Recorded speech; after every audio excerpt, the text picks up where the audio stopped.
पिछले पार्ट में आपने देखा कि इस अपार्टमेंट में रहने वाले लोग एक एक करके अजीब तरीके से खतरनाक मॉन्स्टर्स में बदलते जा रहे थे। कोई खूंखार चेहरे वाला मॉन्स्टर बन रहा था जो पल भर में इंसानों का खून चूस लेता था, तो कोई आधे सिर वाला मॉन्स्टर बन रहा था जो जरा सी आवाज सुनते ही हमला कर देता था। वहीं एक ऐसा जायंट मॉन्स्टर भी था जो पहले एक डरावनी मुस्कान देता और फिर सामने वाले को बेरहमी से मौत के घाट उतार देता। इन्हीं खतरनाक मॉन्स्टर्स से बचते बचाते जब कुछ लोग किसी तरह अपार्टमेंट के अंदर पहुंचे, तभी उनके एक साथी के पेट में अचानक तेज दर्द उठने लगा। हालात इतने बिगड़ गए कि उसकी जान बचाने के लिए तुरंत सर्जरी करना जरूरी हो गया, लेकिन सर्जरी के जरूरी सामान अपार्टमेंट में नहीं थे। इसलिए ह्यून सू अपने साथियों के साथ मॉडिफाइड गाड़ी लेकर सामान लेने बाहर निकल पड़ा। लेकिन जैसे ही वे बाहर पहुंचे, तभी एक मॉन्स्टर ने अचानक उनकी गाड़ी पर हमला कर दिया और यहीं से कहानी के पार्ट 2 की शुरुआत हुई। होश में आते ही ह्यून सू ने देखा कि उसका शरीर खून से पूरी तरह लथपथ हो चुका है। वहीं सेंग और उसकी गर्लफ्रेंड भी बुरी तरह घायल पड़े थे। तभी ह्यून सू की नजर सामने खड़े मॉन्स्टर पर गई। दरअसल ये वही खतरनाक मसल मॉन्स्टर था जो पहले बिल्डिंग से नीचे गिरा था, लेकिन अब वह पहले से कहीं ज्यादा ताकतवर और थैनोस जैसा विशाल हो चुका था। खतरे को भांपते ही ह्यून सू ने तुरंत जमीन पर पड़ी इलेक्ट्रिक तलवार उठाई और सामने से आते मसल मॉन्स्टर पर सीधा वार कर दिया। लेकिन इतने मामूली हमले का भी मॉन्स्टर पर कोई असर नहीं हुआ। उसने सिर्फ एक हाथ घुमाया और ह्यून सू कई मीटर दूर जा गिरा। फिर उसने भारी कंक्रीट की पाइप उठाई और सीधे ह्यून सू के ऊपर फेंक दी। गनीमत रही कि ह्यून सू समय रहते वहां से भाग निकला, लेकिन तभी एक बूढ़े अंकल ने जलती हुई बोतल उठाई और सीधे मॉन्स्टर की पीठ पर दे मारी। अचानक मसल मॉन्स्टर जोर से चीख पड़ा और जमीन पर गिरकर बुरी तरह तड़पने लगा। मौका मिलते ही बूढ़े अंकल ह्यून सू को उठाने के लिए दौड़ पड़े, लेकिन तभी अंकल की नाक से भी अचानक खून बहने लगा। इसका मतलब साफ था कि अब वे भी मॉन्स्टर वायरस से संक्रमित हो चुके हैं। तभी उन्होंने देखा कि मसल मॉन्स्टर फिर से उठ चुका था। अंकल ने बिना देर किए ह्यून सू को धक्का देकर दूर कर दिया और खुद मॉन्स्टर के सामने आकर खड़े हो गए। जब मसल मॉन्स्टर अंकल पर हमला करने ही वाला था, तभी एक फायर ट्रक तेज रफ्तार से वहां आ पहुंचा और मसल मॉन्स्टर को जोरदार टक्कर मारकर पीछे की तरफ धकेलता हुआ ले गया। ट्रक चला रही लड़की वही फायर फाइटर थी जिसने पहले भी सबकी जान बचाई थी। ट्रक के नीचे दबा थैनोस लगातार छटपटाने लगा और अंदर बैठी फायर फाइटर पर हमला करने की कोशिश करने लगा। जोरदार झटकों की वजह से फायर फाइटर भी ट्रक से बाहर जा गिरी। उसी वक्त फायर ट्रक उसकी तरफ लुढ़कने लगा। अच्छी बात यह रही कि पास मौजूद बिजली के खंभे ने ट्रक को कुछ देर के लिए रोक लिया। सही मौका मिलते ही फायर फाइटर दोबारा ट्रक के ड्राइविंग केबिन में पहुंच गई। उसने ट्रक स्टार्ट किया और पूरी रफ्तार से उसे पीछे की तरफ दौड़ा दिया। गुस्से में मसल मॉन्स्टर भी उसके पीछे दौड़ पड़ा। तभी पास खड़ी एक गाड़ी से पेट्रोल लीक होकर चारों तरफ फैल गया और जगह जगह चिंगारियां उठने लगी। सेंग ने जैसे ही बेहोश सोमिन को उठाकर दूर किया, तभी गाड़ी जोरदार धमाके के साथ फट गई। भयंकर आग ने पल भर में मसल मॉन्स्टर को अपनी चपेट में ले लिया, लेकिन इतनी ताकत भी उस विशाल राक्षस को मारने के लिए काफी नहीं थी। मौका देखते ही फायर फाइटर ने तुरंत एक्सीलेटर दबाया और ट्रक को सीधे मॉन्स्टर की ओर मोड़ दिया। मसल मॉन्स्टर ने भी ट्रक को रोकने के लिए अपनी पूरी ताकत लगा दी, लेकिन कुछ ही देर में उसकी ताकत जवाब देने लगी। फायर फाइटर ने सही मौका मिलते ही ट्रक की रफ्तार बढ़ाई और मॉन्स्टर को जोरदार धक्का देकर सीधे एक गहरे गड्ढे में गिरा दिया। उसे डर था कि कहीं वह मॉन्स्टर फिर से जिंदा न बच जाए, इसलिए उसने ट्रक को दोबारा पीछे लिया और पूरी रफ्तार से एक जलते हुए कंटेनर को भी गड्ढे में धकेल दिया। उसे लगा कि कंटेनर की आग में मॉन्स्टर कुछ ही देर में मर जाएगा, लेकिन उसे क्या पता था कि असली मुसीबत अब शुरू होने वाली थी। उधर ली को खबर मिल चुकी थी कि ह्यून सू के साथ एक बड़ा हादसा हो चुका है, इसलिए उसने बिना मेडिकल इक्विपमेंट्स के जीसू का ऑपरेशन शुरू कर दिया। हालात बेहद मुश्किल थे, लेकिन किस्मत से सर्जरी सफल रही। कुछ देर बाद जीसू को भी होश आ गया। उधर मॉन्स्टर से जीतने के बाद फायर फाइटर आराम से नहा रही थी। तभी अचानक उसे अपने पीछे से किसी डरावनी चीज की आहट सुनाई दी। उसे लगा कि कोई दूसरा मॉन्स्टर चुपके से अंदर घुस आया है। उसने तुरंत उसे पकड़कर जमीन पर गिरा दिया, लेकिन गौर से देखने पर पता चला कि वो मॉन्स्टर नहीं बल्कि एक सैनिक था। कुछ देर बाद जब उसे होश आया, तभी उसके पास रखा वॉकी टॉकी अचानक बज उठा। आवाज सुनते ही सैनिक बुरी तरह घबरा गया और हड़बड़ी में उसने वॉकी टॉकी जमीन पर फेंक दिया। तभी उसमें से एक आदमी की आवाज सुनाई दी, चल निकल बाहर निकल, क्या भी है तू, आजा मुन्ना आजा। बात खत्म होते ही वॉकी टॉकी के अंदर से अचानक गोलियों की आवाज आने लगी। फायर फाइटर तुरंत समझ गई कि कुछ न कुछ गड़बड़ जरूर है, इसलिए उसने तुरंत फायर एक्सटिंग्विशर उठाकर वॉकी टॉकी को बीच से तोड़ दिया। उधर खतरा भांपते ही ह्यून सू और सेंग ने तुरंत SOS का बैनर नीचे उतार लिया, लेकिन दोनों जैसे ही सीढ़ियों से नीचे जाने लगे, तभी उनकी नजर एक सिक्योरिटी गार्ड पर पड़ी। दरअसल वो गार्ड अब पूरी तरह एक खतरनाक मॉन्स्टर में बदल चुका था। हाथ में चेनसॉ लिए वह सीधे उसी जगह जा रहा था जहाँ ह्यून सू के दोस्त छिपे हुए थे। अगर उसे समय रहते नहीं रोका गया तो वहां मौजूद सभी लोगों की जान खतरे में पड़ जाएगी। अगले ही पल पहली मंजिल पर तेज अलार्म गूंज उठा। अलार्म सुनते ही सभी लोगों को समझ आ गया कि कोई बड़ा खतरा आने वाला है। ह्यून सू ने एक पल भी बर्बाद नहीं किया। नीचे पहुंचने का कोई रास्ता न देखकर उसने करीब 100 मीटर ऊंची बिल्डिंग से सीधे नीचे छलांग लगा दी। जमीन पर गिरते ही उसकी टांग की हड्डी टूट गई। उसने इतना बड़ा जोखिम सिर्फ इसलिए उठाया था ताकि अपने साथियों को आने वाले खतरे से बचा सके, लेकिन अब बहुत देर हो चुकी थी। अचानक लिफ्ट के दरवाजे खुले और एक आंटी की नजर अंदर खड़े सिक्योरिटी गार्ड पर पड़ गई। तुम कौन हो? आवाज सुनते ही गार्ड की गर्दन एक झटके में 360 डिग्री घूम गई। इसके बाद वह घास काटने वाली मशीन उठाकर आंटी की तरफ बढ़ने लगा। उसका इरादा साफ था, वह आंटी का सिर काटने वाला था। डर के मारे आंटी पीछे हटते हुए सोफे से टकराई और सीधे जमीन पर जा गिरी। अगले ही पल मॉन्स्टर ने मशीन को पूरी ताकत से ऊपर उठाया। वह वार करने ही वाला था कि तभी अचानक एक लंबी तलवार ने उसके हमले को रोक दिया। दरअसल वो हियोन था। एक हाथ पहले से घायल होने के बावजूद उसने पूरी ताकत लगाकर मॉन्स्टर के हमले को रोक लिया, लेकिन हियोन ज्यादा देर तक उस मॉन्स्टर के सामने टिक नहीं सका। एक जोरदार वार के साथ उसकी लंबी तलवार टूट गई और वो भी घुटनों के बल जमीन पर जा गिरा। तभी उसकी नजर पास पड़ी अपनी ही कटी हुई बाजू पर गई। उसी वक्त पहली मंजिल पर मौजूद बाकी लोग भी वहां पहुंच गए, लेकिन सामने का खौफनाक मंजर देखते ही सबके पैरों तले जमीन खिसक गई। उधर हियोन की आंखों से आंसू बहने लगे। उसे अपनी मौत का दुख नहीं था, उसे दर्द इस बात का था कि वह उन लोगों से हमेशा के लिए बिछड़ने वाला है जिनकी उसे दिल से परवाह थी। क्योंकि कुछ ही समय पहले उसने अपनी पसंद की लड़की के सामने अपने प्यार का इजहार किया था, लेकिन उसे जरा भी अंदाजा नहीं था कि उसका साथ यहीं तक का था। उसने अपनी गर्दन से पट्टी हटाई और कटे हुए हाथ से टूटी तलवार उठा ली। फिर वह मॉन्स्टर पर लगातार वार करते हुए उसे अपने साथ घसीटकर दूर ले जाने लगा, क्योंकि वह जानता था कि अपनी जान देकर ही वो इन लोगों की जान बचा सकता है। उसकी इस कुर्बानी को देखकर वहां खड़े लोगों की आंखें भर आईं, लेकिन हियोन अब एक कदम भी पीछे हटने वाला नहीं था। उसने अपनी पूरी ताकत लगाकर मॉन्स्टर को लिफ्ट के अंदर धकेल दिया। फिर वह लगातार उस पर वार करने लगा, लेकिन एक हाथ खोने के बाद उसके लिए ज्यादा देर तक मॉन्स्टर के सामने टिके रहना मुश्किल था। फिर भी वह आखिरी दम तक उसे बाहर निकलने से रोकता रहा। दूर पड़ा ह्यूनसू भी अपनी टूटी हुई टांग की वजह से चाहकर भी उसकी कोई मदद नहीं कर पा रहा था। आखिरकार हियोन ने मॉन्स्टर की पीठ पर लगे पेट्रोल टैंक में छेद कर दी। फिर सामने खड़े लोगों की तरफ देखकर वो पूरी ताकत से चिल्लाया, ली हियोन की कुर्बानी को बेकार नहीं जाने देना चाहता था। उसने जलती हुई बोतल उठाई और अपने दिल पर पत्थर रखकर उसे लिफ्ट के अंदर फेंक दिया।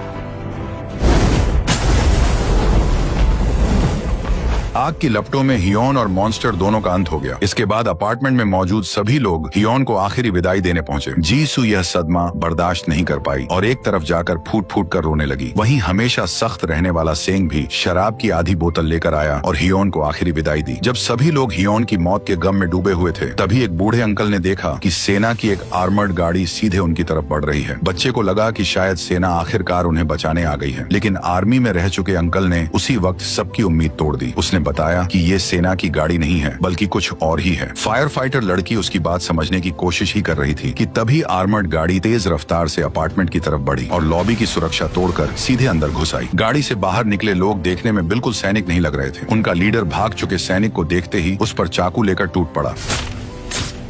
अगले ही पल कुछ गुंडों ने उस सैनिक को जमीन पर दबोच लिया और फिर उन्होंने बेरहमी से उसका अंगूठा काट दिया। इसके बाद उस अंगूठे को उन्होंने एक सिक्योरिटी बॉक्स पर लगाया। बॉक्स पर लाल रोशनी जल उठी, मतलब लॉक नहीं खुला था। ये देखकर लीडर बुरी तरह भड़क गया और भागने की कोशिश कर रहे सैनिक को गोली मार दी।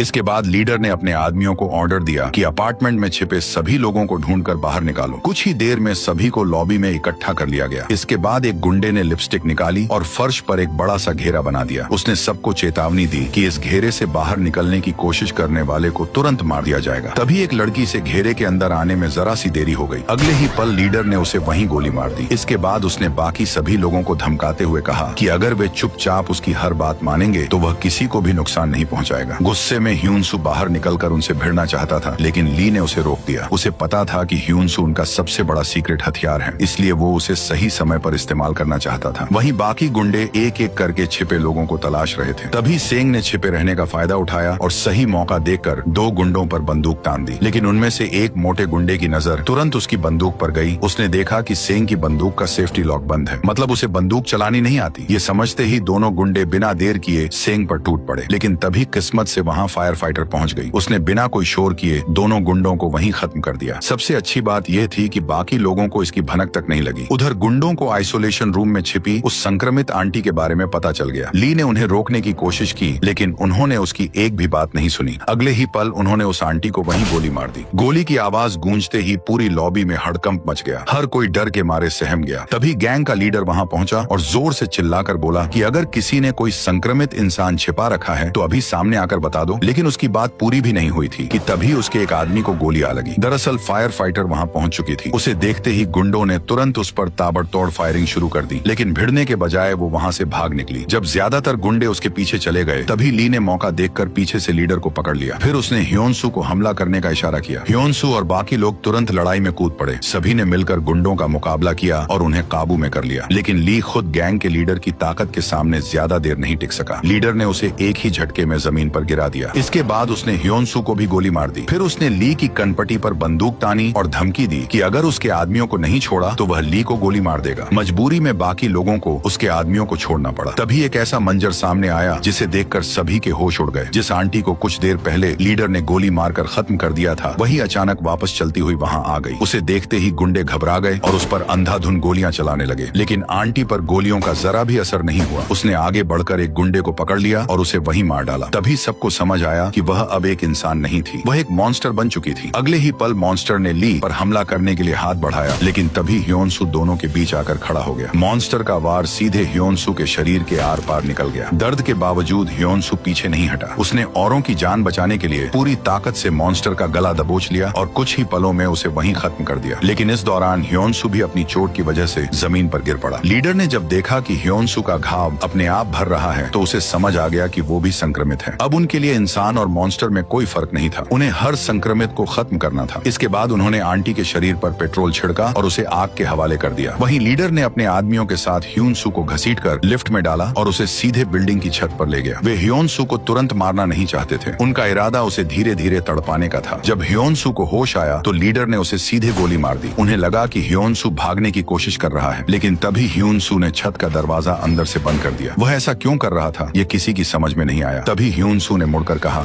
तुम में से किसी को भी मैं नीचे नहीं जाने दूंगा। अच्छा, तो तू रोकेगा? बेटा तेरी जो हीरोगिरी है ना वो पूरी की पूरी निकलने वाली है। जितनी बार जिंदा होगा उतनी बार मारूंगा। जैसे ही लीडर गोली चलाने वाला था तभी उसके ही एक लड़के ने उसे गले से पकड़ लिया और अपार्टमेंट की छत से बाहर लटका दिया। अगले ही पल उसने लीडर को धक्का देकर सीधे छत से नीचे फेंक दिया। यह देखकर एक गुंडा बुरी तरह घबरा गया और उसने तुरंत लड़के पर गोली चला दी। सबको लगा कि गोली लगने के बाद वह मर चुका है, लेकिन तभी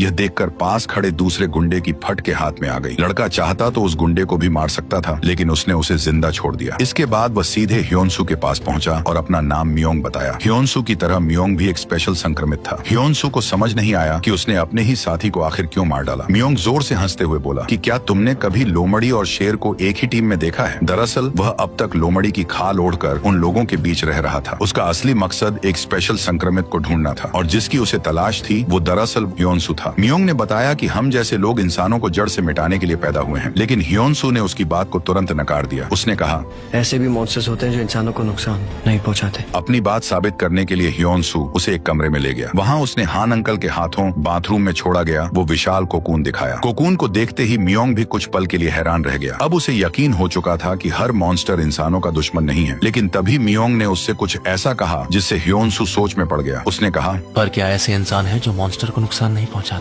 इतना कहते ही मियोंग ने अपनी कमर से एक पर्चा निकाला। उसमें लिखा था कि सेना खास तौर पर संक्रमित लोगों की तलाश कर रही है। जो भी ऐसे किसी संक्रमित की जानकारी देगा उसे सेना की सुरक्षा मिलेगी और एक सुरक्षित कैंप में रखा जाएगा। मियोंग ने ह्योन-सू से पूछा कि जिन लोगों की तुम रक्षा कर रहे हो, अगर उन्होंने यह सब देख लिया तो क्या तुम्हें लगता है कि वे तुम्हें धोखा नहीं देंगे? उसकी बात सुनकर ह्योन-सू गहरी सोच में पड़ गया। उधर लिफ्ट धीरे धीरे नीचे जा रही थी, लेकिन उसके दिमाग में सिर्फ वही सवाल घूम रहा था। उसे खुद नहीं पता था कि बाकी लोग अब उसके बारे में क्या सोचते हैं। लेकिन जैसे ही लिफ्ट का दरवाजा खुला तो सभी लोग बंदूकें ताने उसके सामने खड़े थे। ये देखकर ह्योन-सू समझ गया कि उन्हें उस पर्चे के बारे में पता चल चुका है। तभी फायर फाइटर ने अपनी बंदूक पीछे खड़े मियोंग पर तान दी। अंकल ने भी ह्योन-सू को अपने पीछे आने का इशारा किया, लेकिन ह्योन-सू पीछे हटने के बजाय खुद मियोंग के सामने आकर खड़ा हो गया। उसने सबको बताया कि मियोंग भी उसकी तरह एक स्पेशल संक्रमित है, इसलिए उसने गुस्से में सबसे बंदूकें नीचे करने को कहा। अब सब अपनी बंदूक नीचे करो। ह्योन-सू को जरा भी अंदाजा नहीं था कि मियोंग पर भरोसा करके वह कितनी बड़ी गलती करने जा रहा है। जल्द ही रात बीत गई, लेकिन अगली सुबह एक नई मुसीबत आ खड़ी हुई। सेंग ने देखा कि उसकी गर्लफ्रेंड का इनहेलर जमीन पर पड़ा है। उसे समझते देर नहीं लगी कि उसे अस्थमा अटैक आ चुका है। सेंग ने बिना एक पल गवाए उसे अपनी पीठ पर उठाया और अपार्टमेंट के गेट की तरफ दौड़ पड़ा, लेकिन जैसे ही वह गेट तक पहुंचा तभी मियोंग ने अचानक उस पर हमला कर दिया।